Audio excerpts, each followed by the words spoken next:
هذا الفيديو ديال 1920 دليل ديال واحد من ابشع التجارب في التاريخ ديال علم النفس.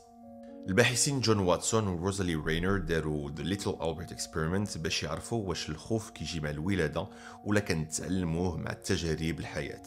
ألبرت هو السميت الرضيع اللي كيبان هنا وقدموا ليه هذا الفار الابيض. في البداية ألبرت عجبو الفار، كان كيشوف فيه وكيلعب معاه، ولكن فوق ما كان كيقرب ليه الباحثين كانوا كيصدموه بواحد الصداع كبير باش يخلعوه ويبكي. عاودوا هادشي بزاف د المرات حتى ولا ألبرت كيبكي غير بشوفات الفار. والمشكل هو بانه ولا كيخاف من اي حاجه اللي بيضه ولا مصوفه، قنيه، توب، وحتى ماسك ديال بابا نويل.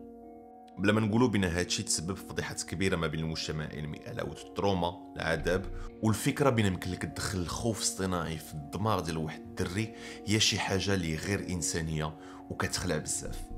مصير ألبرت مرة التجربه ما واضحش، ولكن في الغالب هاد الفوبيا بقات معاه.